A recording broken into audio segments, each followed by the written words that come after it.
A little bit about me. As you know, I've worked for Derby and Derbyshire Local Medical Committee for sort of 7 or 8 years, worked a lot with practice managers, PCM managers around contractual aspects, as well as practice support and resilience.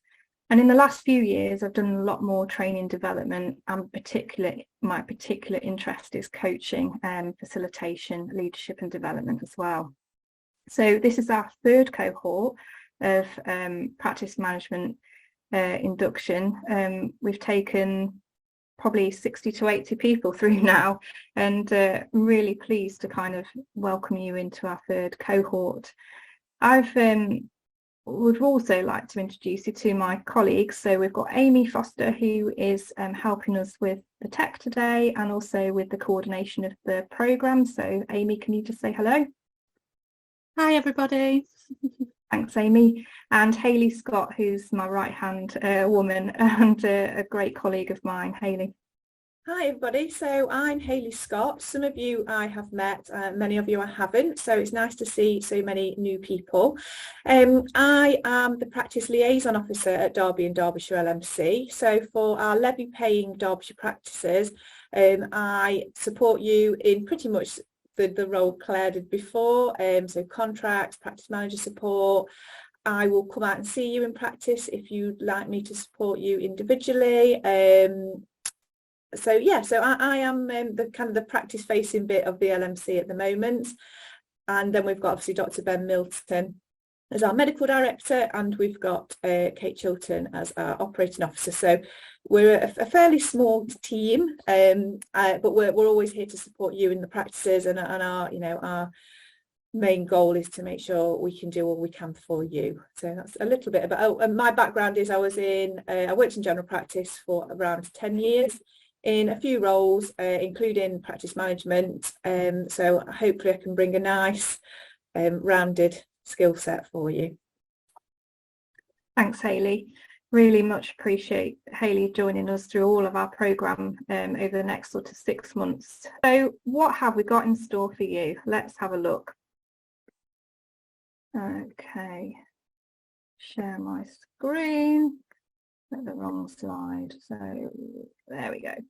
So today is really a little different, I suppose, from your probably other modules later on in the course, because it's around orienteering today, looking at sort of the programme and how it's going to span out. It's also going to do a little bit of a tour as well on the virtual platform. So we do have a virtual platform via SharePoint at the moment, which Amy is going to just explain to you, and she'll send out the link after today. But it contains all of your resources for the programme. So any pre-reading, post-course reading and further information, signposting, etc. But also copies of the slides, so you won't need to worry about that. And lots of sort of handouts as well. So you'll have all of that. If you happen to sort of miss a session, then don't worry. Obviously, we'd love to have you and as many of you at our face-to-face and live sessions, please, is a plea.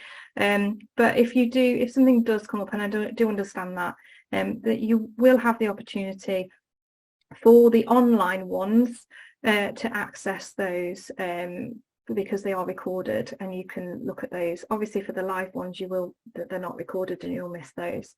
So it is a blended programme. It's got a mixture of online and face-to-face, and we're actually really excited about that, because the first 2 cohorts we've done have been wholly online, and I think we've really missed actually having that sort of more face-to-face and peer interaction. So I'm really looking forward to that.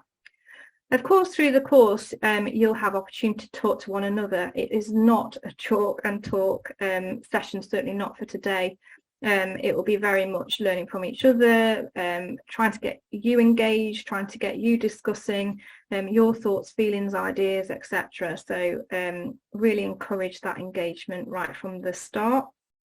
And I always say, if there's one outcome of the programme that you've got a phone a friend, then we've actually achieved our kind of mission, because it can be a lonely time out there being a practice manager and being a PCM manager, and you don't always have that time to just reach out. This is dedicated time for you to be able to make those networks and to learn together, really. There'll be a little bit of a chance for a coffee break, I'm hoping, as well, and then we'll do some work around the NHS system, and I've invited Tracy Gilbert from Derby and Derbyshire ICB to talk to you about our ICB priorities, and then there'll be a bit of reflection at the end and a little bit of a reminder for some pre-work for module 2, which is your HR module. So that's sort of the plan for today. Is everybody okay with that? I would just like to get a feel, because I'm not going to go around and do endless introductions with everybody, but what I would love to know is some of your experiences, skills, and what roles you are in. So if I can pick, if you can just put your hand up to the next sort of set of questions. Can you say sort of how long have you been in practice? So I'll pick on Megan. How long have you been in practice, Megan? Only since May. Since May, okay. So how's it going so far? Yeah, I mean, I come from more of a clinical background, so it's entirely new to me. You know, in private nursing homes and things like that for a decade. And then I kind of took this job on, and I'm sort of learning as I go, but it's been a big eye-opener. Okay, well, hopefully we can give you some sort of orientation. Okay, if you can mute, because there's quite a lot of sound coming from, I've done it for you actually. Okay, Megan, so you're very welcome. This is a safe place. There's no stupid questions, so do feel free to kind of, you know, put your hand up and talk. Ian, what about yourself? October. Okay, so how are you feeling? Yeah, it's been a bit of a baptism of fire, to be fair, but yeah, we'll get to there. I did come from dental practice management. Okay. And then before that, I used to work for British Home Stores for 28 years. Yeah. So I've got quite a lot of management experience, just not primary care. Yeah, and how are you finding it so far, Ian? As I say, been a baptism of fire, really. Like I say, a lot of transferable skills, but yeah, it certainly wasn't what I was expecting when I came into primary care, to be fair. But not in a bad way. But not in a bad way. Tell us more. What were you expecting? I thought it'd be very similar to dentistry, but it's completely different. Different beast, Ian. Different beast. Yeah, absolutely. Thank you, Ian. Look forward to meeting with you later. And just pick Nathaniel. What about yourself? So I'm probably the newest out of everyone, and so I've been Nathaniel. About 5 weeks. Wow, yes. How are you finding it? Yeah, good. Probably same as chat before. I thought I'd probably understand and know more because I came from secondary care. Yeah. And then coming into primary care, I was like, nope, it's completely new. It's the whole language is completely different. Everything's new. Well, again, Nathaniel, you're very welcome. And Ian and Lauren nodding furiously at your experiences too. Lauren, come on in. I actually work with Ian, so we're both brand new within the same practice. Mine's sort of the very end of November, but completely dipping my toe into primary care. My background is more sport and leisure management for the last 17 years. So it's been completely whirlwind. So many 3-letter abbreviations. It is unreal that I've kind of struggled with and written notes on. Yeah. But definitely an experience, and a good learning one at that as well at the moment. Fabulous. Great to hear that you're supporting each other as well. So obviously you've got that peer network already made. So well done, you two. So that's fab. Who else have we got? Kay. I wasn't sure whether to lower my hand or not. So I'm half and half. So I did work in general practice about 5 or 6 years ago. And then I moved into education, and now I've come back in November. So so had a bit of a experience 5 or 6 years ago, but things change constantly in NHS and general practice. So yes. I'm finding it all quite different. And I was a business manager as well, not a practice manager. So I didn't have any dealings with the clinical side of things, just the business side of things before. Yeah, thanks, Kay. I mean, Kay and I know each other. She's worked in a practice in Derby, so it was sad when she left to go to education, but she's back again for more. So I'm really pleased to see you, Kay. I've been winging it since March last year. Winging it? I don't believe you, Debbie. So what would you do? Adult social care previously, and a care coordinator kind of role within the community health teams. So yeah, brand new to primary care. Bit like before, quite a few transfer. Sorry, Debbie, I've interrupted. No, I was just going to say, like some of the comments before, a few transferable skills, but lots of also just finding out things and dealing with things as they crop up. Yeah, perfect. I was just going to say, you know, whilst probably new to general practice, a little bit of healthcare knowledge, so some sort of understanding maybe of the sector. Sometimes. Maybe not. Okay, lovely. Thanks so much, everybody. So if you put your hands down, that would be great. What about everybody else that I've not heard from? So who's been in a practice or PCM role for sort of more than a year? Where are you? You know, let's see who are you. So Kaylee. Yeah. I have been in general practice for about 10 years, but not in so my role now started in January as an assistant practice manager. Okay. I started off as an apprentice receptionist actually, and then worked up and then went into HCA, and then from HCA done this now. So a bit of experience, but all of it's new. All the practice manager side is new, so learning. Yeah, but the good thing is, you know, other roles in the practice that will surely help as well. So that does help, but And what a fabulous journey as well, that you started an apprentice and then worked up. Yeah, the same place as well. So I've been at the same practice for 10 years. I've worked my way up within the practice. So. Fabulous. Well done you. So great to have you. Thank you. Eleanor, what's your story? Similar to Kaylee, started as an apprentice 5 years ago. Now all at the same practice, and now moving into management. So I've kind of been in like this role now for around a year. Also work for our PCN as well. So yeah, really new to all the contract side of things, the partnership side of things. So yeah, it's definitely a completely different set of skills from being an apprentice and then a receptionist and moving up. So yeah, keen to learn.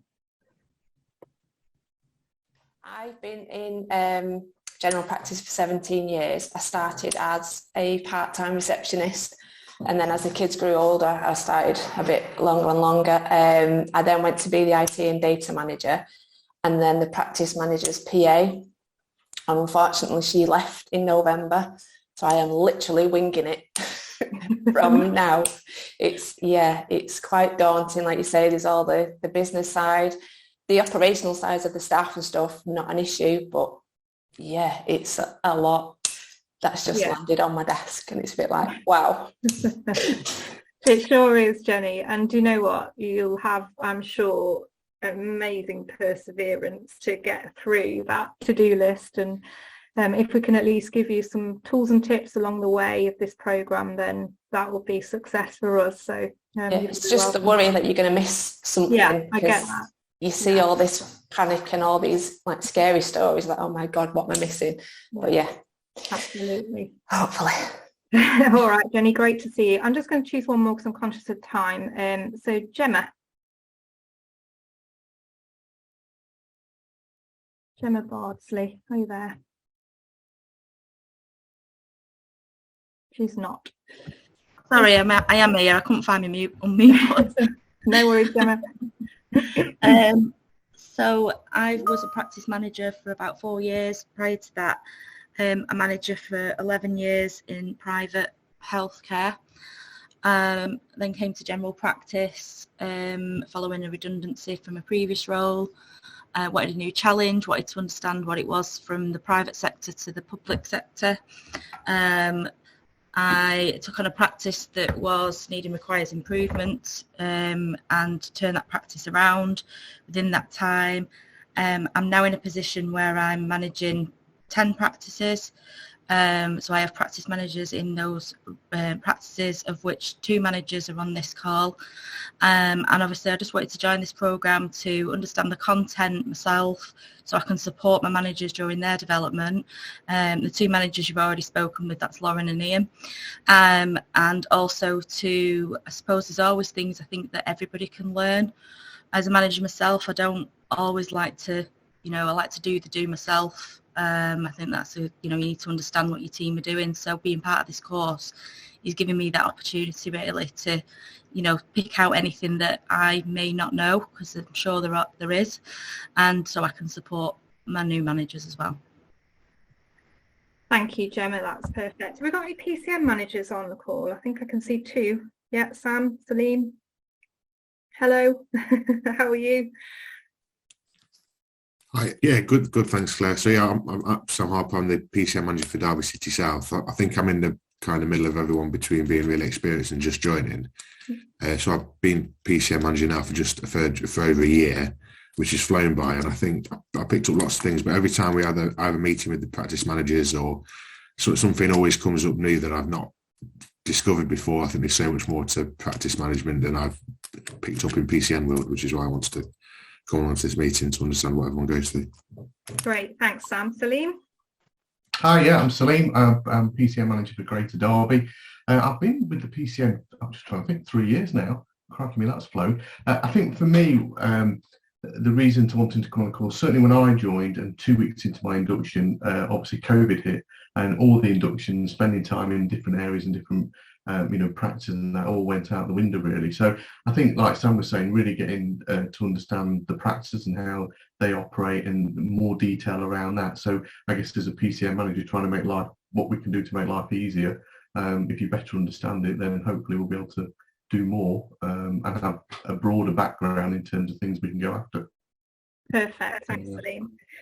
Okay, so if I haven't spoken to you, we'll hopefully meet you and introduce you later on. But that was just a quick round robin, I guess, to understand people's backgrounds. And what have we noticed? Well, you're hugely diverse in terms of experience of the NHS, experience of general practice. We've got some that are brand new to general practice 5 weeks in. We've got others that have been in practice and worked from reception right the way up to management. We've got others that have been managers in other industries that have come in to the NHS and to general practice.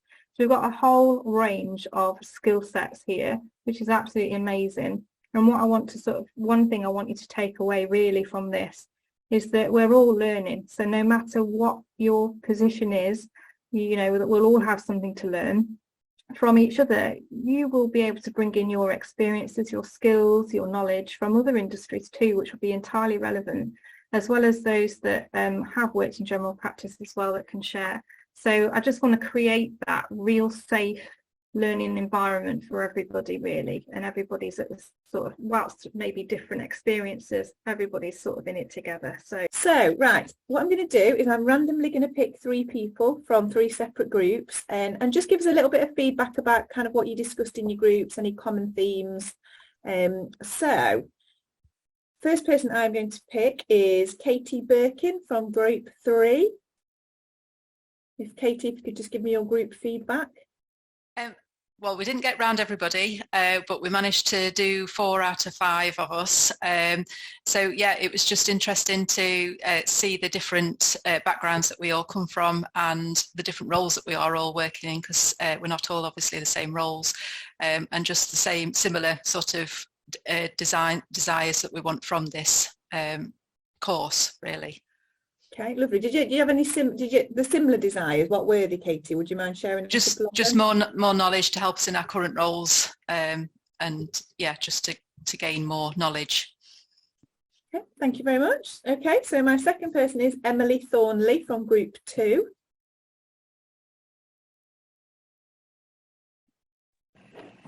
Hello. Oh, I wrote Emily. It's Claire's fault. It's all right. She named you Emily. Sorry, Eleanor. That's okay. Your group feedback. Yeah, so there was 4 of us and we managed to get around all of us. We were kind of just chatting around how our PCNs and practices are set up a little bit differently and the background of our roles and talking about what we wanted to get out of it. Some of us wanted to gain a bit more knowledge in like people management and how to keep on top of looking after your teams well and treating everyone fairly and things like that. Whereas others of us wanted to kind of see the financial side of things, HR, a bit more on contracts and things like that. But it's just quite interesting to see how different PCNs work and how we're all set up in differently, different structures and stuff. Thanks. It's really, you're at the centre of your own learning. So as much as you put into this programme, hopefully you'll get the maximum out of it. We really encourage that sort of active engagement and just some common courtesy things around sort of arriving on time. If you can't attend, do let us know via email so that we can arrange to get the course material to you. And do ask for help, basically, if you need it. So I've got another slide because some of you will need a little bit of signposting at the moment, I'm sure, and I just wanted to share with you some tips and tricks for if you're brand new, some places where you can go to look for support. So Hayley and I will do this between us. If you can see that slide. Not that one, that one. So networks that we know about, Hayley, what networks have we got in our area? Yeah, so networks, there are, you will have your local practice manager meetings. Some of them, I think now we're back to face-to-face, so make sure you've linked in with your local PMs. Your PCM practice manager group will probably know the best local meetings that are going on. Then you've also got your PCN, more than likely PCN managers meetings. They happen in most of the PCN areas, so make sure you're aware of those and you've got them in your diary. Other networks, there are other networks outside of Derbyshire, so there are obviously the GPTF network team, so we can link you in with, or GPTF can link you in with things that are going on locally. There's lots of the wellbeing networks, which again I'll leave that for Claire to talk about because it's Claire's side of the field. LMC wise, I do, which is another little tab a bit further on, but it kind of feeds in. I do every 2 weeks. I do a virtual drop-in, a session. It's on a Tuesday, 1:30 till 2:30, and I'll send that out to everybody that's on the list. Just so I'll send it to Claire's team to forward out again. But you can just drop in and ask any questions you've got. So that's another little bit of networking we've got going on. And the other thing that hopefully you've all received this morning, but if you haven't, please email me. I'll put my email in the chat. I've sent out an invite to some face-to-face practice manager meetings we're doing, the LMC and GPTF, kind of northwest, northeast, mid and south. And any of you can go to any of those, so you can network with different people outside of your area. Because sometimes you might want to ask questions that you don't want to ask of a fellow PCN practice manager.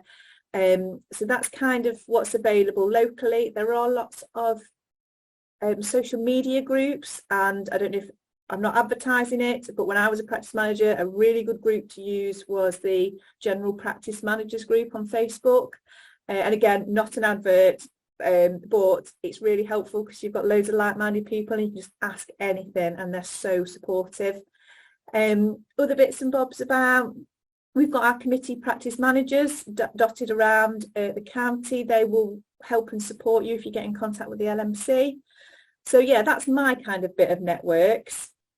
If Claire wants to add a bit more about. I've got a few. So again, yeah, you mentioned about the Facebook groups and forums. There's also the Institute of General Practice Managers, IGPM, which is starting to get much more active and starting to professionalise practice management as a role. Again, we can signpost you to your local reps for that. And yeah, I think that's it for networks wise, Hayley. Okay, so the next bit is our DDLMC produce a weekly newsletter, and we send that out to all our levy paying practice managers. If you are not getting that, again, I will put my email in the chat in a minute. Email me and let me know, because we have a change occasionally of practice managers, we don't always keep super up to date, and our newsletter covers lots of topics, so any contractual stuff that's top headlines, HR bits, so make sure you're getting that. And then there's I'll let Claire talk about their newsletters.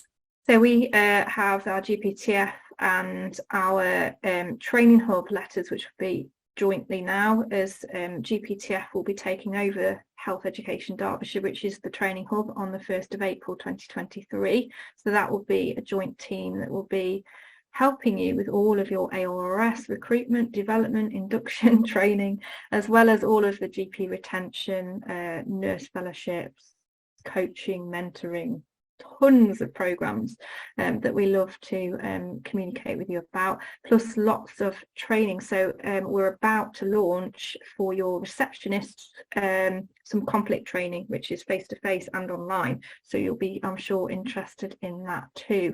So that's just a sample of things that we will communicate to you about. So likewise, just copy us into your email and we'll put you on both mailing lists. Thank you. Just thinking of other newsletters that you'll probably be receiving. The ICB send out a primary care bulletin, which is quite useful. I tend to pick out the top line important bits and summarise it into the newsletter for you. But they are quite useful lists to get on. And again, I can drop the email address to get on those lists in the chat if you haven't got them. So yeah, there's quite a few useful newsletters, but at the LMC we do try and pull a bit of everybody's together. Like there's a PCSE monthly update as well, and that is quite useful, but I try and pull the bits that I think are most relevant for the time. So yeah, lots of newsletters about, but of course I'm going to say that DDLMC's pulls all the best bits together, and of course we've got the links on there to GPTF and everything. So perfect, thank you. There's a coaching offer which I'll go through in a second, because that's part of your actual programme, and that's an open offer for everyone, so I'll go through that in a minute. Some of you mentioned our lovely tendency to abbreviate, and we do on this course, and we catch ourselves all the time, but we do, please put it in the chat if you don't understand an abbreviation, because we fall into the trap, and so will you. But there is an NHS jargon buster. If you Google it, you'll find happily that all your questions will be answered via that NHS jargon buster, so that's a really good one. And I'll just add that, sorry, yeah, go on, you've got a PM induction handbook as well, haven't you? I have. I'm just trying to finish it. It's kind of in its draft form, but if you want it, I have got the NHS a Derbyshire version, so the things that I've come across as a practice manager and terms I've come across when I've been in system meetings and things, because secondary care talk a totally different language to general practice. So I have got that if anybody wants it, and I've also got, if it's useful, and again email me, a submission tracker. So in January you have to do a certain like return and bits and bobs, so I'm more than happy to share the draft document, and you can give me feedback. But yeah, absolutely, like Claire says, the NHS jargon buster is quite helpful. Yeah, absolutely. And then you can subscribe as well to some professional magazines, so or even free ones. So there's Practice Index that we know about. Again, we're not plugging particular ones, this is just ones we're aware of, and First Practice Management as well are probably two of the key ones. There are others. There's also some really good podcasts as well, and free ones. So Ben Gowland from Ockham Healthcare, he talks a lot about PCNs but also his practice stuff, and that's a really good podcast and a website to follow as well. If you're a PCN manager, the healthcare company, which is Tara Humphreys consultancy, there's loads of free resources on her website. She's very generous. So yeah, there's people that we can point you to for free kind of learning, and you may well have others, so do drop them in the chat if you find something that you'd like to share, particularly helpful when you started off, or what you currently use. And then there's the ICP GP team. So what we have normally is a bit of a directory of who's who from the ICB. So people that you'll want to talk to around your contract. So that will be Hannah Belcher's team. Hannah Belcher is the Assistant Director of Commissioning and Contracting, I believe, something like that. We've worked with Hannah for many years, haven't we, Hayley? And she's always extremely approachable, as are her colleagues. They are not the enemy, and they are really trying to be helpful as best they can to support general practice. And we have a good relationship, I think, with our commissioners in Derbyshire, and they really do go out of their way to help. So again, encouragement to forge those relationships. The other people that I've just thought of, Hayley, actually is the CQC inspection managers, so Joe Wright and Julie Sargent, but I'm not sure who's the Glossop inspection manager. So at the moment, with there is a, just remind in a minute, I just want to say something about the ICB, but the CQC at the moment, we've only got Julie Sargent at the moment, and we're just bringing somebody else in because Joe's gone on long-term secondment.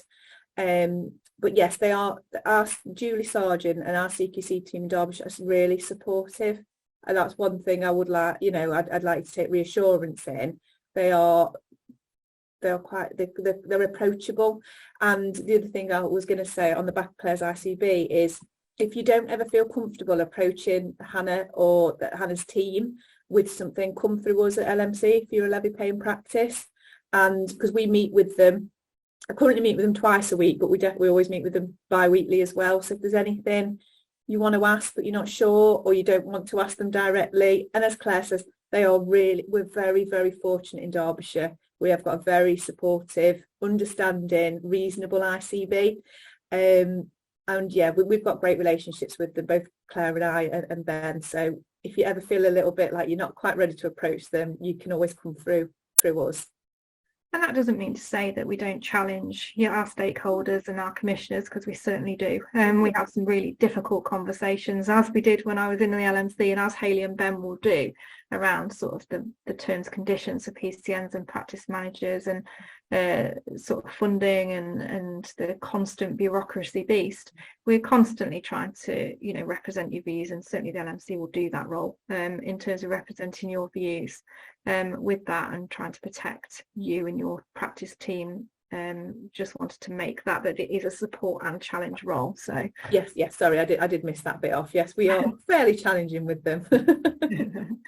So I think that's just a rough guide to support that's available. Do contact us if you need any more information about any of those. It was just a little bit of signposting that we thought might be useful for some of you, and some of you may already know, so that's great. Let's see what we're going to do next. So coaching. So I did say that the coaching offer is part of your program, and what we do is actually quite a purist coaching offer, so it doesn't really stray into mentorship, but I do have some mentors for those that may be really new to practice, that just need a bit of a more hands-on guide. My team probably specialise more in the coaching offer, so this is around relationships, personal development, any kind of goal that you might have, confidence, skill development. It can be absolutely anything, but we're definitely interested in sort of talking to you about what your coaching goals could be. We are a small team of coaches. We're mainly qualified with the EMCC, and work towards the professional standards of it's the Code of Global Ethics, which is a professional standard our coaches work towards. We offer 4 sessions of 1.5 hours. You can split that if you find an hour and a half a little bit long, but it allows the coach to go and the coachee to explore a bit more depth than an hour session. And that's over a ratio ideally of 4 to 6 weeks to keep some of the flow of the coaching goal through. So how that actually, if you're interested in that, because it's not compulsory, you don't have to, you know, do that if you don't feel that, or you may have other coaching programs that you're invested in, that's absolutely fine, or coaching may not be for you. But if it is, that's great, we'll talk to you more, or if you're not sure, we'll still talk to you. So the process is that you will email through to Amy and I would ask for initial assessment. Now if you come early to module 2, I can probably do some face-to-face initial assessments, but I can also arrange separate telephone or online with me and my team, and then I'll allocate a coach, providing you've both got no conflicts of interest with each other, and then you will start that coaching relationship and organise your own dates for the sessions, etc. After sort of 4 sessions, there'll be a chance to sort of review and evaluate your coaching progress so far, and if people need it, there is a chance to extend sessions as well, if we feel like you need that. So a couple of feedback that we've had, 95% scored 4 out of 5 and 5 out of 5 stars for our coaching offer, so it has been really well received. We've delivered hundreds of sessions to 40-50 practice managers, so it's something we're really proud of. And actually it's not just open to practice managers. If you know of others in your practice that do want some coaching support, we will coach anybody, with the exception of a GP who our partners at GPS will coach, because they are commissioned to set up a peer and coaching scheme for GPs. But we'll do all clinical nurses, ARS roles, and also non-clinical staff as well. So just to put that out there. If you don't want to use us, that's also fine. There's other coaching programs we can signpost you to through NHS England, so that's also fine. So just wanted to, so that's quite a lot of information to get your head around. But I just wanted to just do something slightly different. Let's stop sharing if we can. And I just wanted to share with you. Claire, can I just add something in there? Yeah, of course I can. Yeah. So I obviously, Claire and the team at GPTF do the coaching. I, from an LMC perspective, can do like peer support mentoring. So the debate, the coming out, having a talk, doing it teams, whatever works for you. So I do offer that little, that touch base first, and it may be that we do some mentoring and then it refers you over to Claire. But it was just that as part of my role in the LMC, I do the peer support as well. Yeah, absolutely. And if you're not sure between mentoring and coaching, come and have a discussion with you and we can help support you which one might be your cup of tea. I guess the coaching aspect is quite non-directive, I would say, whereas the mentoring is probably more directive and signposting, but yes, also with a little bit of pastoral support. So thank you for that. Lots of offers to support you on and off the programme, and also an offer as well, because it's quite difficult to pitch this programme. It is an induction programme, but we have got different experiences and different levels of understanding in the virtual space, and when we come together in the face-to-face space. But what I would say is, if you're struggling with some of the content of the course, or we're going over things too quickly, I mean, obviously it doesn't probably apply today because it's a lighter module around introduction, but when we get onto the HR and the finance and claims, there is an opportunity to do some small group work outside of the main sessions to just go through anything extra with you. So that again is another offer as well to support you if you need it. So what I would like to do today is just to do a little bit of contracting with you and with each other. And it's around very much the learning environment that you want to create. So I have put, and I'm just going to put it in the link, a link to Padlet, which will allow you, if you click on the button when you get in there, to put some sticky notes on a sort of virtual whiteboard with some ideas around what do you need from this group to learn in the best way. So let me just drop that into the chat, and you can then make sure. So if you click on that link for me, and I can share what you're actually typing as well. And it should show this yellow screen. If you go to the plus button, you can add a post and you can put something in there and type away. So the question is, what do you need from this group to learn in the best way?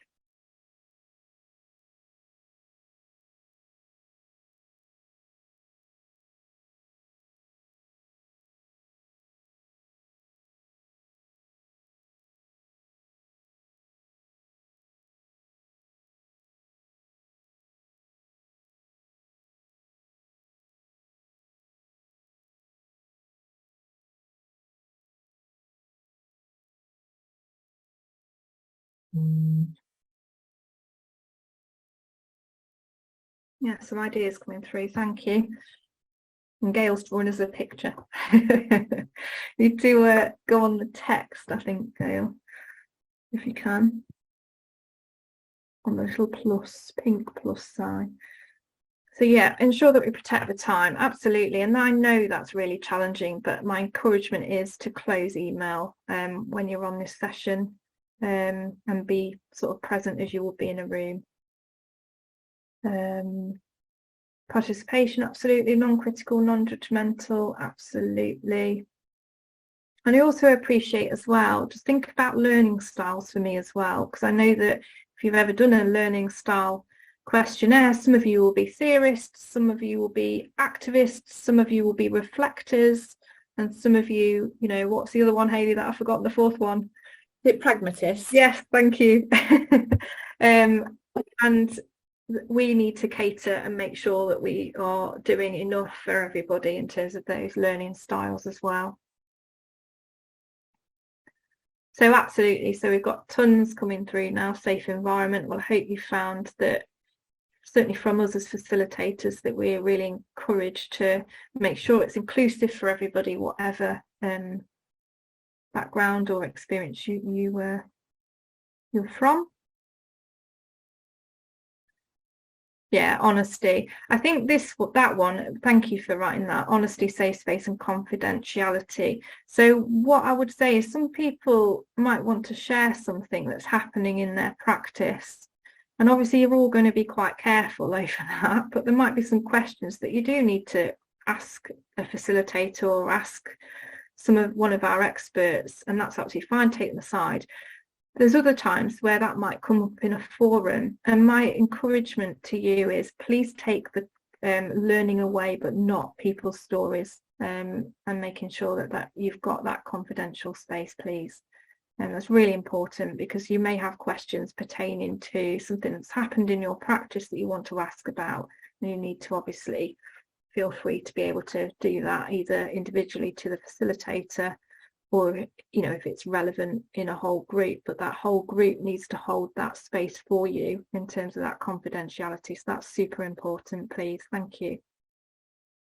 Yeah, absolutely. Options for smaller group learning. We will definitely do some breakouts into 3s, 4s and some pair work during the programme. So we think that's really important too, because this can be quite a lot in terms of a whole group. So we appreciate that as well.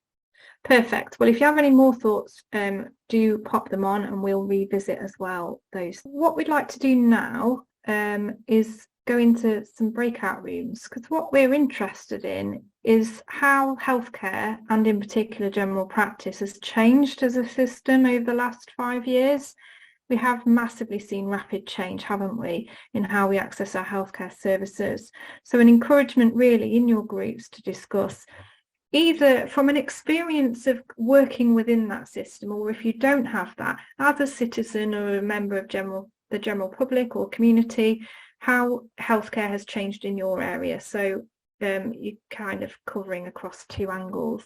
I'm going to pick 2 groups. So what I'd like to do is kind of feedback your discussion to everybody else. So group 5, I haven't picked a speaker this time. I'm going to let you elect yourselves, or a couple of you, however you wish to do it. But group 5, could you give us your feedback from your breakout session, please?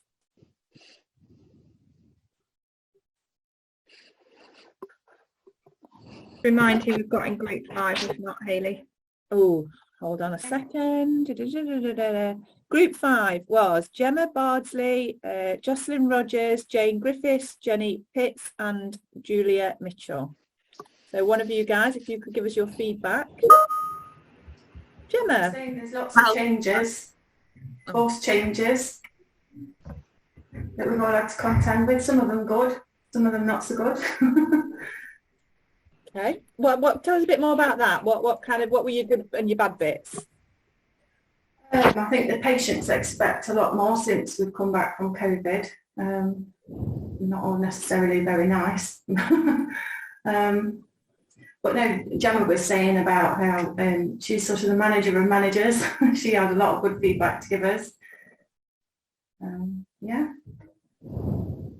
I think some of the things we were talking about as well, just to add on, is it's about the resilience of the managers. They've been through a lot, and we've kind of come out the back end of this pandemic, and you've got your IIF targets, you've got your QOF targets are back, you've got CQC inspections restarting back up. It's all at once, and you can't pour from an empty cup, basically. So saying, looking after one another, looking after yourselves to keep driving that transformation forward is really important, because, especially if you've got managers that have been in roles a long, long time, the last few years have probably been very, very challenging and hard for everybody.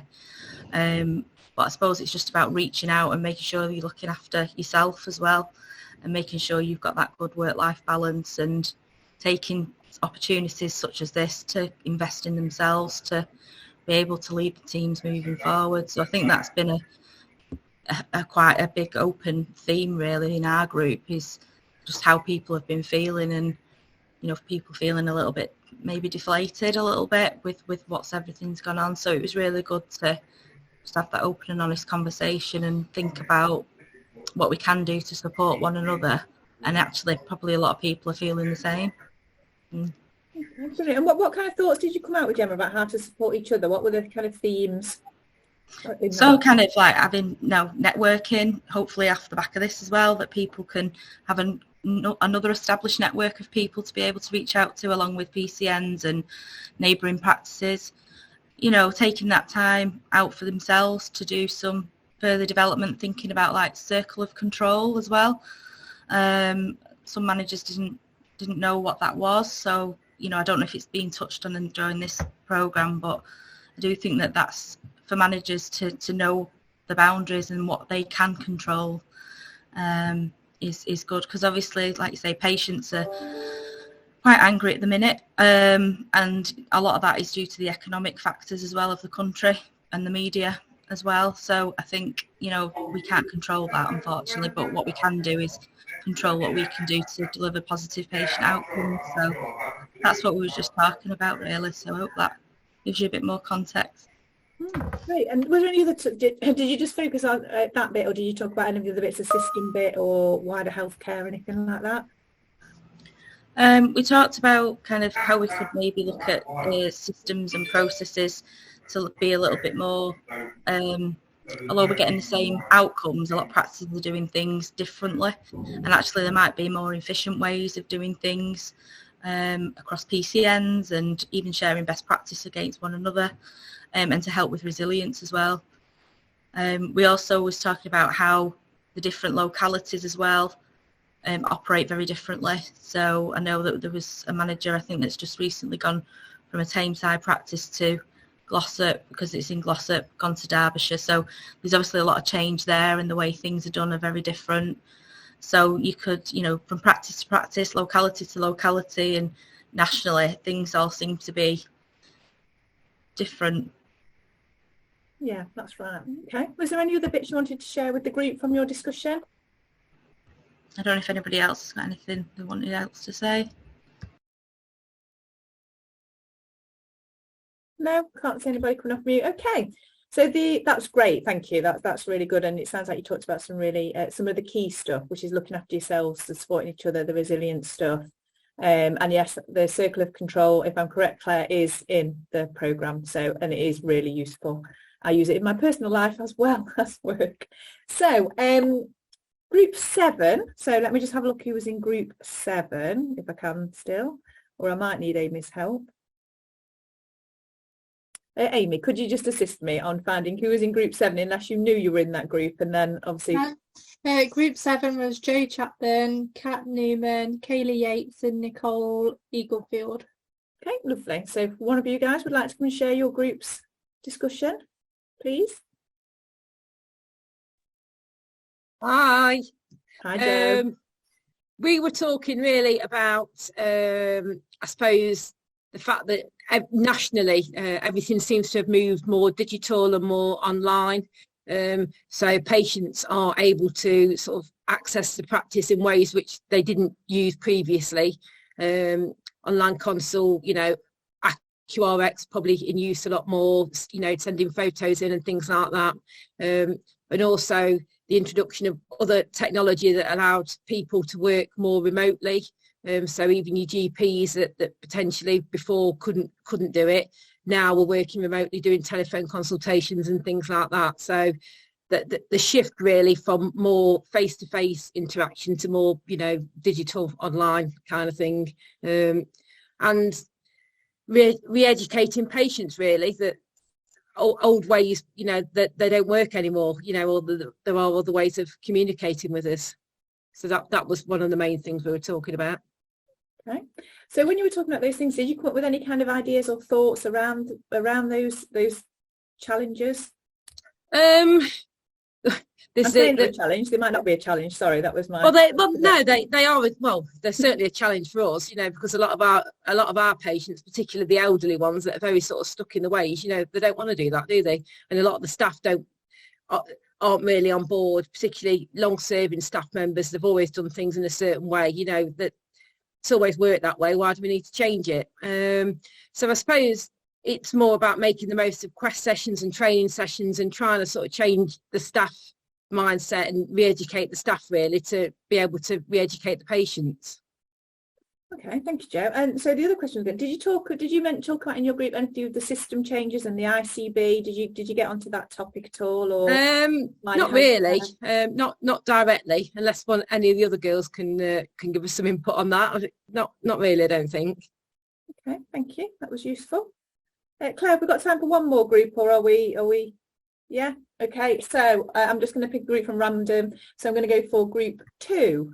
Amy, you might need to assist me again, sorry, with the group 2 members. Yeah. Group 2 is Charlotte Powers, Claire Cooper and Claire Adams. Okay, so if one of you would like to share your feedback, please. I'll talk if people want me to. So we talked about the digital aspects, the use of kind of more online consultations, video consultations, text messages, the way that patients can access services, and also about big increase in patient expectations, demands, but the lack of understanding around kind of how general practice now works, particularly around a lot of the new roles that have been introduced recently, so particularly the R's roles, so MSK practitioners, physios, CPNs, social prescribers, all the different new roles that are coming in, and that the education that's needed around how to use those both for the patients and partly for the staff as well. And then about signposting to those roles as well. The PCN work is obviously coming into the last 5 years and how that's impacted on collaborative working, that, we do get the benefits from that, but there are also challenges, and particularly around management time with extra meetings and, returns that we have to do because of the PCN. We also talked about the pushback from secondary care, about how, the impact of their waiting lists and the challenges they're facing around shortages with staffing and appointments is impacting on general practice, with us being asked to do more, and patients keep coming back because they're waiting so long to get those appointments at secondary care. Okay. Yeah. Thank you, Charlotte. That was again, you're all reflecting on some very similar topics, so yeah, that's really interesting to hear. Claire, any more questions you want to raise in that bit, or shall I hand back to you? I think it's a topic that we could spend half an hour to an hour debating and discussing, but yeah, the key themes are coming out already. I think the rapid use of technology and digitalisation is going to be something that we certainly see even more of, as well as expanding obviously the clinical roles. As people were talking, I did do a bit of a jargon buster. Hopefully I've got it right myself in terms of some of the acronyms, because we fell into that a little bit just for the newbies that have no idea what R's or QOF or IF is. I've just been typing away so you can translate what was discussed. So thank you for that really sort of interesting discussion. And actually what would be amazing to sort of follow up on that is what might happen in the next 5 years, but we don't have time for that at the moment. So what we do have time for though is a guest that I've invited, which is Tracy Gilbert. Where's Tracy gone? I'm here. Hi Tracy. Tracy, would you like to introduce yourself to the group? Yeah, well, thank you. And thank you for the invite. So I'm Tracy Gilbert. I have a bit of a split role. I am based in DCHS. There's a few names I recognise on here that I might have come across at various points, possibly through Mary Seacole. But in DCHS, I have a role that says I'm a strategy planning and partnership lead. I do business work, commercial, tenders, contracting. And then I sit in the system space where I have another title that says I'm an OD lead. But one of the roles I do is Mary Seacole, a lead on that, facilitate with that. And generally do a lot of stuff around leadership and how we help people work together. Claire's invited me along today to talk about the ICB. I profess not to be an expert, so any challenging questions I might have to come back to you with.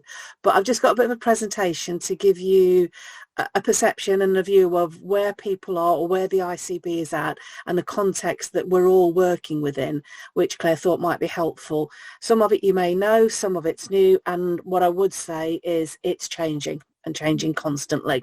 Thanks, Tracy. Really appreciate you coming and joining us. And in particular, we've got some practice managers here and some PCM managers, and we've got some within their 5 weeks and some within their 5, 10, 15 years. So we've got quite a range here with us today, which is amazing and fantastic. So yeah, like you say, some people will be familiar with it. I guess that it's the so what bit that might be interesting to explore. So what does it mean for these people in their roles, and how can they support the priorities within their practice management, PCM management job, and likewise what support can they expect from a system perspective? So that would be great. Thank you. Over to you. Okay, so let me see if I can get my screen to share. There we go. It says you can see my screen on my camera.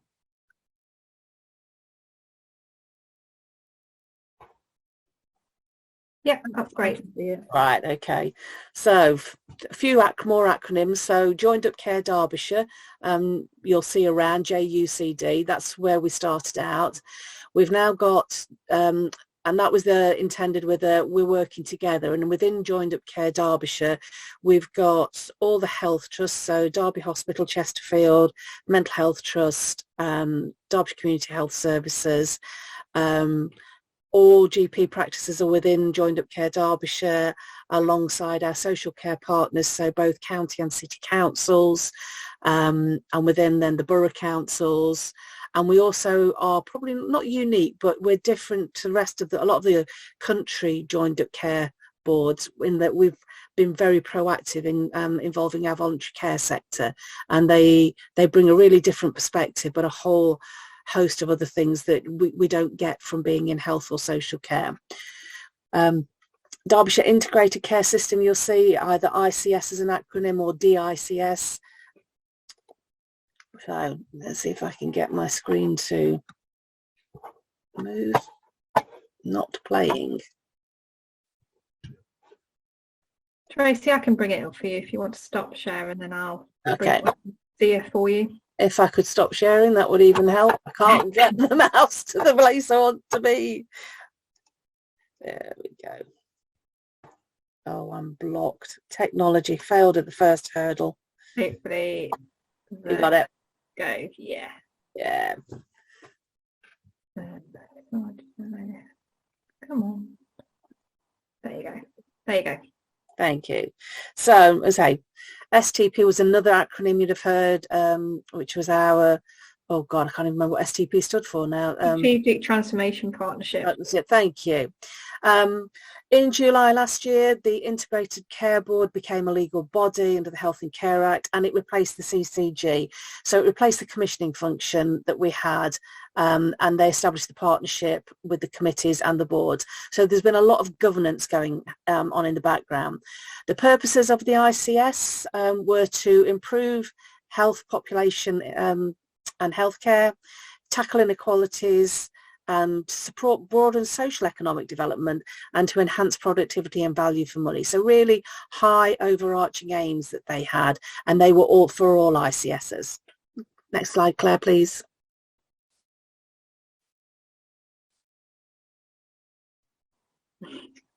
Equally, yeah, there we go. That was slow. So what were the intended be? So the intention was to bring together everybody who works in health and social care, to try and remove some of the duplications, to try and bridge the gaps that have happened historically about how we transfer care between different organisations for our patients. and I know, and you'll probably have had it, there's a lot of working that goes on between NHS and social care and local councils, but the intention was to try and bring this together under a legislative body and to remove the legal barriers that sometimes get in the way. Real push about how we view health, not just as treatment, but as a holistic view. So treating the person, not the disease. I think we've still got a way to go on that one. But also a real recognition that health is affected by so many other things, you know, and I'm sure you in general practice will have seen the patients that come in with a condition, but actually when your clinicians, whether it's your nurse, your DP or whoever is seeing them, are unpicking that at the root of it are things like housing, unemployment, financial issues, stress, lifestyle choices. So actually a holistic approach and a partnership between our local authorities who house our public health as well at the moment and voluntary sector is something that should help improve how we treat our patients and look at people. Next slide, please.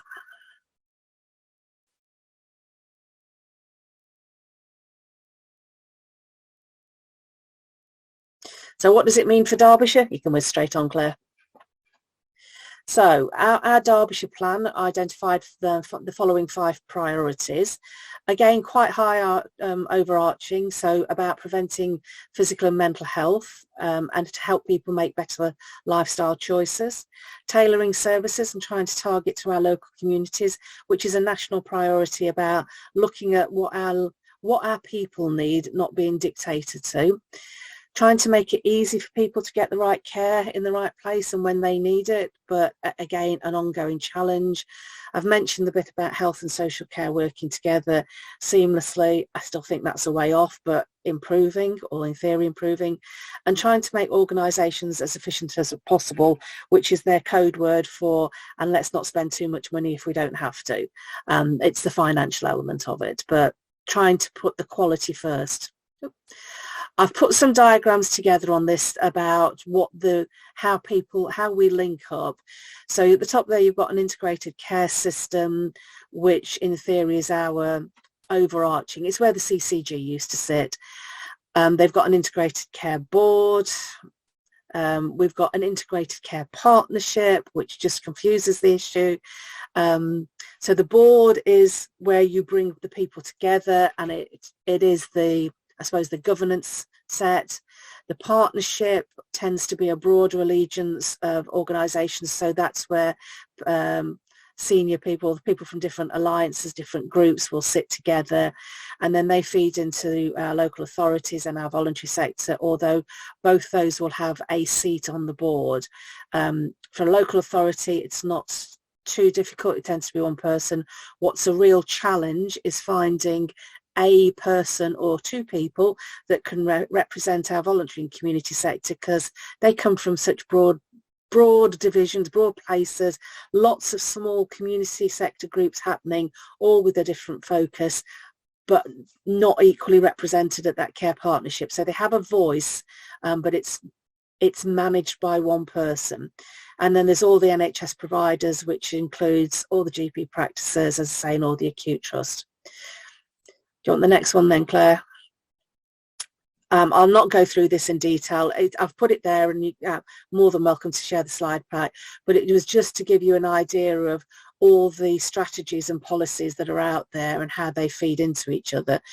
So if you want to do some digging, you generally start off with a joint strategic needs assessment, which is the overarching look at what are the health inequality needs and what are the needs of our population, which should feed into our ICS strategy, and then from that should flow down various strategies into our organisations. And there's one in the middle there, which is another joint one about our health and wellbeing strategy. So that bit about how do we look at the population again and what can we do locally for the people in Derbyshire. Next slide. I think this is one of my last slides. What I've pulled out, so there is every year a set of national guidance that comes out from Department of Health about what we should be doing in our planning for the following year. And I've pulled these out because I think these are the ones that are probably most relevant. And were around general practice and community. One's badged under community health services, and it's a one around how we reduce unnecessary GP appointments and experience by streamlining access and pathways. So the intention there is there's a lot of community services. So how do we work together in community and primary care? To make the pathways easier, but also to make sure that, again, people are seen in the right places and unnecessary referrals aren't happening. And then the ones I probably know less about, primary care, the forward plan and the priority suggested that those were the three areas that primary care needed to focus on. So making it easier for people to contact a GP practice. I'm sure you can tell me how you've been challenged on that one. This trajectory to deliver more appointments by the end of March 2024, and the recruitment of the ARS roles, which I heard you talking about as I was coming in. That's not easy. They're really challenging objectives to be set, and I'm struggling to know how you're going to do it all, and I'm sure you are as well. But that's the context we're living in at the moment. Priorities and objectives that are being set at a national level, and then how we enact and deliver that is for us to look at. I've just seen something in the chat. These are the ones for next year onwards. So these are 2022, 23, 24. So in theory, these come in from April this year. We get the guidance usually around Christmas. We have a bet on when it lands, 5:30 on the last Friday before Christmas. It all gets sent over. So we've had it. And the idea is we go through a planning phase at this point in the year with the intention that they come into being from April onwards. So we get some advance notice, not nearly enough. And when you're looking at those kind of priorities, they're long-term objectives. They're not going to happen overnight. And, I've picked out the ones that I think are relevant for this group of people. It's the same whether you're sat in an acute sector, in a community service, dental. We're all being pushed to do more with the same amount of money, or some cases with less. I'll stop and breathe at that point. That's a real whistle-stop tour through a bit of what the ICB is, how it's got to where it is, and what I think the priorities are for primary care from where I'm sitting. And if you know different, happy to be challenged. I'm pulling things out of national documents. Yeah, Tracy, I'm interested really in, from at a local level, how do practices, and they are already obviously engaging with community services, with social care, with care homes, with other organisation structure, how can that be supported through more of a systematic way? Because it feels quite ad hoc at the moment. It does. So my understanding, I know what's in place, and I know there's some people here that will be involved in it, is the team up approach. Mm-hmm. So team up is very much the umbrella that's being pulled together for groups of people. And I know each area's got one, which is the MDT approach. In my head, that's how I phrase it, but this coming together collaboratively of community services, primary care services, and our social care, and I think some voluntary, but wrapping a group of people around the patient and in your local areas who can deliver support for that. Now, my understanding is that's the structure locally that we're going for. There are still developments. I'm not as close to them. I know from our community services about how do we engage better, what are the services that we need to look at, how do we get away from being organisational and work more around, back to that, how do we wrap the care around the patient? So how do we come into Swaddling Coat or Buxton, and how do we sit as a group of people there and work together to look at what's needed locally? It's still new, it's still things that people are working through, and I know that the teams are at different stages of maturity. I've been to a couple of sessions with some, it's been a while, sort of mid-end last year, and watched and heard how people are talking, and I know the willingness is there. I think what I've seen and experienced is the organisational barriers get in the way, and it's usually whose system is the patient record sitting on and how do we transfer information between patients or record it once in the most sensible place. I can see some smiles and nods, so people have clearly come up against that one. How do we, who's caring, who's accountable for the patient at what stage? So who's responsible today for the patient, and if they move between organisations, how do we make that seamless? So I think for me it's about how you get involved and how we go, do you know what, it doesn't matter what my badge says and which organisation I work for, it's about how we treat this person and make sure they get the care that they deserve and that they need at this point in time. Thanks, Tracy. Has anyone got a final question for Tracy before she goes off to another meeting? I've seen the comments about the Fuller report. There should be something in my head, but it's completely gone and I could dig something out. But I know, I'm sure I've seen something, I've read something in a document that we've got to look at some information from it. I just haven't digested it and gone through it yet. No worries. I'm sure Hayley can pick up on all about the Fuller report at length. Hayley. Yes, we're just going to dob in on the Fuller report bit. So GP Provider Board, GPPB, as you'll heard it referred to, are working with the ICS on the actions from the Fuller report. The NMC, well, Ben Milton is involved in it as well, but it's landing in the GP Provider Board space. So some of you won't have heard of GP Provider Board, and in a session or when we're face-to-face, I'll explain it in a bit more detail, but we're a bit short on time today, but happy to catch up with anybody on individual conversations if they want to know a bit more about the Provider Board and what they do and where they sit and how it operates. I'm not part of it as the LMC, but you know, more than happy to fill you some gaps, but it would take me about half an hour. So, okay, thanks, Hayley. Tracy, that all you've got time for? I think a short. I'm really sorry, folks. I would love to have stayed and chatted and picked up some conversations, and perhaps I need to come back at another time with a set of questions that you've got for me, if that would help. The other thing I'd say, I've talked about the system. I also do have a hat with OD, which is around the leadership for the system. So if there's any questions, I can support with that. But there is system support. And what I would say is it's something that we're working on, a group of us in the system space, to be able to up some leadership support that is available to everybody wherever you sit in the system. And I think a few of you have accessed the Mary Seacole. We're looking at developing that further. And other opportunities. Sounds fabulous. Thanks so much, Tracy. Really appreciate your time. You're more than welcome. Have a great rest of the day, and I'll catch up soon, hopefully. Thanks so much, Tracy. Thank you. Cheers. Bye.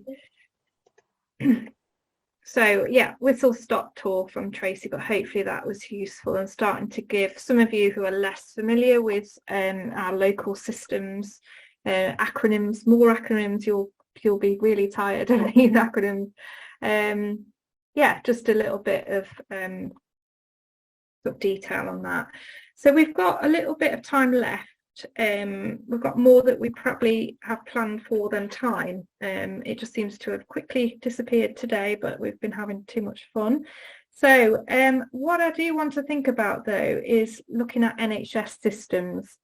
So you've heard a little bit around place, you've heard a little bit about primary care networks, you've heard a little bit about neighbourhoods, you've heard about health and social care, and all of these other sort of organisations, and it's how those start to play into general practice. So I'm going to pick on some individuals that help us out here. So Ed Clark, good afternoon or good morning even still. Hi Ed, how are you? Yeah, I'm doing well, thanks. Great. Can you, with your PCN hat on, tell people what a primary care network is, please? So I guess it's basically a collaboration between a group of practices which are normally aligned in a certain geographical area. So, for example, if you've got 5 practices within a small or a large area, it's about them coming together and then sharing resources so that they can work more efficiently. For example, if you've got a 3,000 patient practice, you might not feel that you could recruit, for example, a social prescriber because you've only got the resources for a certain amount of staff. So coming together with a few other practices, you kind of expand your remit. So obviously ours roles, additional reimbursement roles were mentioned earlier, and Claire put a link in the chat, and they're sort of a new workforce initiative that's come through. So they tend to focus on like well-being, like health and well-being, social prescribers, care coordinators. So which aligns with those objectives that were just put in the PowerPoint to look at the sort of more holistic side of people's care. And then there's other roles like pharmacists, which have recently come into primary care, physios, and then other roles which basically try and take away the pressure from GPs and reduce the amount of unnecessary GP appointments that we have. And then it's also a new means of where funding comes through, rather than going straight to practices. It's kind of going through PCNs through the IIF, which was mentioned earlier, which is basically QOF on a larger scale for groups of practices to work together to achieve. For example, if everyone has to do quite well for the PCN to actually get the money. So it's all about sort of joined up working in that sense. Thanks, Ed. Very eloquent explanation of what a PCN is. So an organisational grouping of practices that have come together to deliver services collaboratively. And I think the maturity of each PCN is very different. The model of each PCN is very different. So some will offer a lead practice arrangement, other people will offer a federation model. And again, these are things we can go into a bit more depth if you're not sure. And also in terms of a footprint, so then place comes in to it, which then is a bigger footprint than a PCN. So several PCNs be covered in a place or a neighbourhood as well. So it starts to just, I guess, scale the geography upwards and downwards with all of these different sort of processes and systems and groups and collaborations. But if we're to throw that even wider in terms of an NHS organisational system, you've got other organisations like arm's length body government or non-departmental government bodies. So things like Health Education England, which will be which is a £4 billion organisation, which will shortly be no more because it's merging into NHS England, but that does all of the training and education development type of work, things around competency frameworks for individual roles. You've also got CQC, so Care Quality Commission, which is our regulator, as you know. We've got Acute Trust, we've got Ambulance Trust, we've got out of hours doctors, which is for locally, those that may not know, that's fulfilled by Derbyshire Health United as a company. We've got also larger organisations that support general practice, so NHS Resolution, which is your Crown indemnity provider. So if you don't know what that is, that's basically your insurance, your general practice and clinical insurance holders who are NHS Resolution, so get to know who they are. You've got Health Watch as well, who look after and support CQC in their regulation job, but they're there in terms of supporting communities accessing healthcare and making sure the quality of that healthcare is good from a patient perspective. You've got NICE, you've got other regulatory bodies like Medicines and Health Regulations Authority. You've got so many, and I think what we're trying to get across to you is the absolute complexity of general practice and the system in which it operates. You've got national, regional, local organisations that all have an impact in your day-to-day operations. You know, you've got PCSE, Primary Care Support England, which is run by Capita, that do sort of medical records, GP payments, pensions. So as a practice manager, a PCM manager, or someone working within that management role, you have interactions and knowledge of probably 100 or so different systems and organisations that you or your practice will interact in at some point. And this is why, as a health service, it is complex and why perhaps you're feeling rather overwhelmed in your roles, because there is just a huge amount of where do I go with this particular query, who do I need to, so a lot of signposting and things that we can support you with as to who you should go to, who is the right organisation, and we're still learning that because it changes as well. So yeah, I'd love to sort of do a little bit more on NHS systems, but you know, just looking at it, you know, there's 30,000 people that work in an NHS trust in Derbyshire. There's 3,392 of you working in general practice in Derbyshire. There's 692 doctors.